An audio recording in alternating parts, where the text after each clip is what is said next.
Welcome to YS Online. Ako po si Dice coming to you from the Suzuki Nihongo Learning Center in Quezon City, the Philippines. Just a quick reminder to all of you guys, be sure to like and subscribe to our channel and turn on that notification bell. In our previous lessons, we discussed the noun 1 wa, noun 2 des, dewa arimasen, or ja arimasen sentence patterns.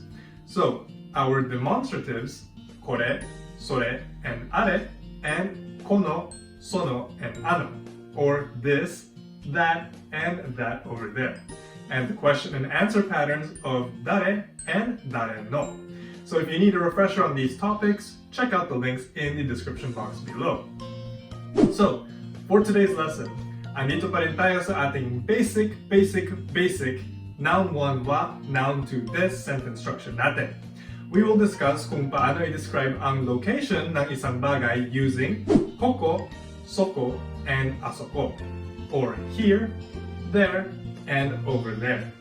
Tatalakayin natin ang dalawang gamitan or two ways to use the question doko or where in Japanese and kung paano sagutin ito. So, ready na ba kayo matuto ng Japanese in Tagalog? Are you ready to learn Japanese in Tagalog today? So, ang focus natin sa ating discussion ngayon ay tungkol sa places at direction using koko, soko, and asoko. Basically, related siya sa ating kore, sore, and are from our previous lessons. Ang koko, or here, ay ginagamit pag nasa mismong lugar ang ating speaker at ang listener. So, here, dito, no? Ang soko naman, or there, that means na malapit ang lugar sa listener. Ang asoko naman, or over there, in Tagalog, doon, no? Ginagamit siya pag malayo siya sa both speaker and listener. So now let's try to make some sentences using koko, soko, and asoko. We want to say that our school is here, our school is there, and our school is over there. In Japanese, school is gakko. So ang sentence natin dito, ang pag-paaralan natin dito is gakko wa koko desu. The school is here, malapit sa speaker. Gakko wa soko desu. Ang paaralan ay nandiyan. The school is there, malapit sa listener. And gakko wa asoko desu. Ang paaralan ay nandoon. Or the school is over there. So malayo siya sa speaker and listener, no? Baliktarin naman natin ang sagot natin. Let's reverse our sentences. So this time we will say, here is the school. Koko wa gakko desu. Nandito ang paaralan. For there is the school. Soko wa gakko desu.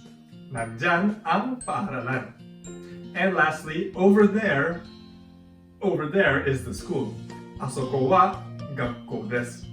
This time naman, let's talk about the location of the bathroom. So, our sentences will be, the bathroom is here, the bathroom is there, near the listener, and the bathroom is over there, far from the speaker and listener.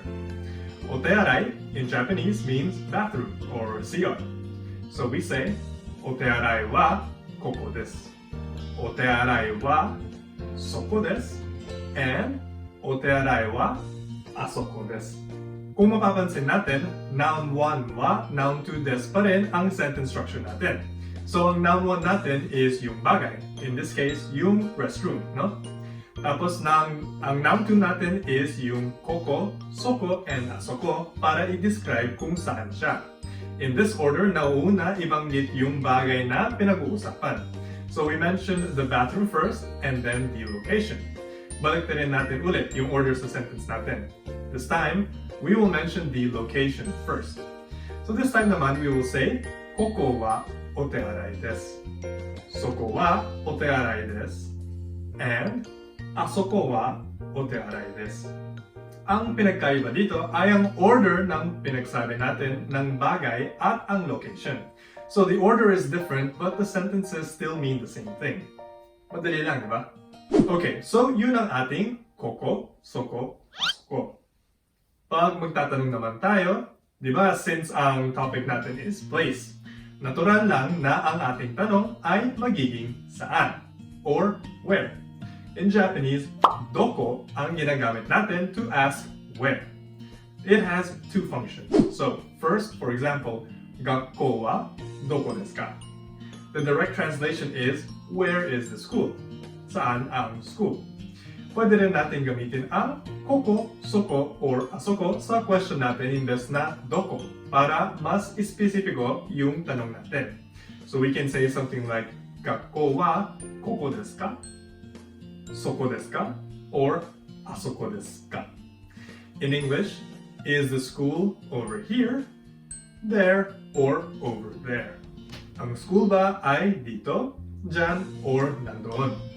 So for doko questions, we can simply respond "Hai" for yes, or "Hai, so desu" for yes, that's right, and "Hai, koko, soko, or asoko desu" for yes, it is here, there, or over there. Kung gusto naman natin na mas espesipiko, we can simply say the location ng itatanong na bagay natin. So for example, nasa Quezon City ba ang school natin? We can simply respond, Quezon City desu. For no answers naman, we say iie for no, iie chigaimasu for no, that's not right. And if we want to give the right location, we say iie, koko, soko, or asoko desu, which is no, it is here, there, or over there. So hindi nandito, nandyan, or nandoon dito. So ngayon alam na natin na doko means where or saan, diba? The second use of doko in Japanese ay ginagamit para itanong ang bansa or kumpanya, eskwela, or any place or organization na pinanggagalingan ng tao. So kung titingnan natin ang example natin, 学校はどこですか? It can also mean, what school do you go to? Kaya pay attention kapag tinatanong kayo, so kung saan or where ang tinatanong, we use the options above. Kapag pangalan ang tinatanong, we simply say the name of our school. So we can say, 学校は YS Online desu. YS Online, which means my school is YS Online. The shortcut of this is simply YS Online desu. Simple, right? Well, that's it for today's lesson. Before we end, let's do a recap of what we learned in today's lesson and then a challenge for you listeners out there. In today's lesson, pinag-aralan natin ang mga bagong words natin, koko, soko, at asoko, and two ways to use the question form nito, na si doko. So, challenge naman sa inyo for today. Try niyong gumawa ng 3 sentences using one of our koko, soko, asoko, and doko on your own, and ilagay ninyo sa comment section para ma-check namin. Or you can also translate the following sentences and leave your answers in the comment section below. So, number 1, is the office over there? Number 2, no, the room is here. Number 3, where is the supermarket? Number 4, the dining hall is there. And number 5, the basement is over there.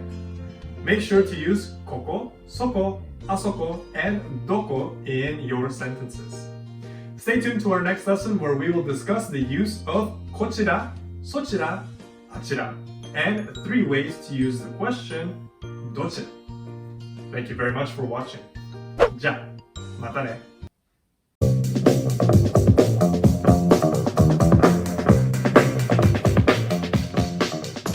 For our full YS Online members out there, we have quizzes and other review materials for you, so be sure to take them so you can pass the required language exams for Japan, like the JFT A2 basic exam, the JLPT, the NAT-Test, and the J-Test. And if you're interested in becoming a full member of our online program, be sure to check us out at www.ysnlc.com. See you next time.